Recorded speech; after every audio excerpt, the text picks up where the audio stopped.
Well, we're going to talk about that now. Joining us is Duwayne Brooks. He is a councillor for Lewisham in South London, one of the areas affected by rioting. He has been critical of our decision to give the teenagers airtime. Duwayne, good afternoon to you. Thanks for coming on. Perhaps you should explain. I said you have been critical of us giving Sky News giving the airtime. What's your view? Well, if we look at what's happened here, there's three ingredients to this issue. One is another innocent person has been shot dead by police on our streets in London. Two, this is the month of August, where we have hundreds of school children not at school, so they're on the streets.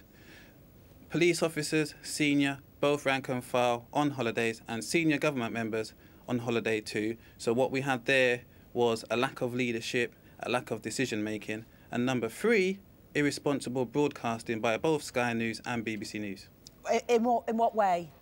Well, for the very first time in my life, I was able to watch live on TV people looting and walking away with goods without the police doing anything.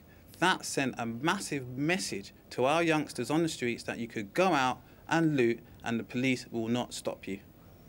But isn't that just the reporting of what is happening? Are you saying that the media should have been censured in that way? But what I'm saying that the media has a responsibility to report, yes, but you have to be responsible for what you are reporting. The messages that went out across the whole UK gave the impression that the police were powerless and that you could go out to loot, and so people took that opportunity. People from all walks of backgrounds, black, white, Asian, everybody took that opportunity to go out and loot. But Duwayne, wasn't it in the first couple of nights at least that was the case? I don't know if you're aware of a report by one of our reporters who in his own community went and found the looting and the smashing and awful violence, and there were no police there. I mean, that reflects the situation that was happening. So it would be wrong for a news organisation to portray a situation that wasn't there.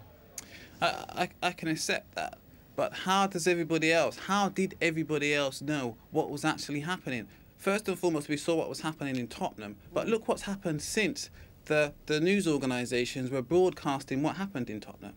It went viral, and I think that the news broadcasters have a responsibility to be careful about what they broadcast. OK, in terms of the youngsters that Tom Parmenter has interviewed, there's been a lot of comment, a lot of debates about this. Do you feel that those people should have their views heard, or that they have given up their right by doing what they've done to have the right to speak?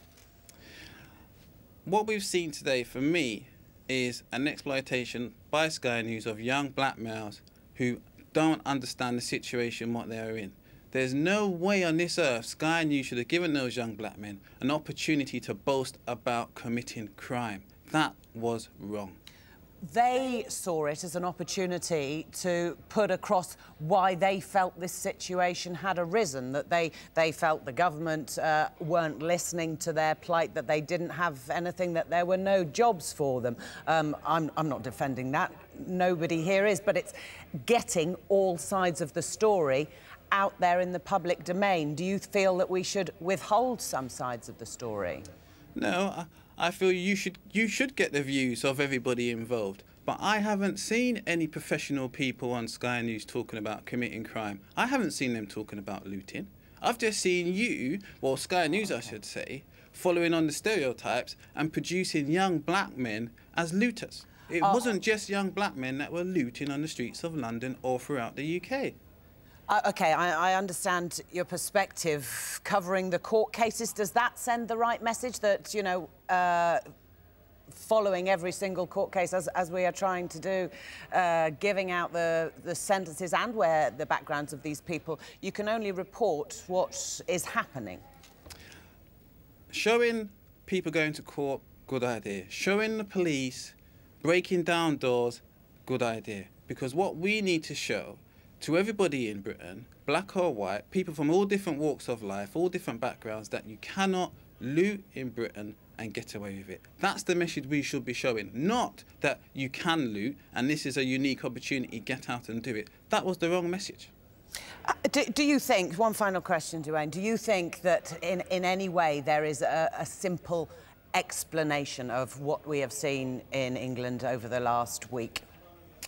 There's all different reasons for why people got involved in looting, but for me, it's what we got in August is a unique situation, and those three ingredients, what I mentioned, is I think that made this a unique situation, and the fact that you were able to watch from home people looting, got the impression that you could go out and loot, and so lots of people took that opportunity to go out and loot. And it has to be said, lots of people didn't.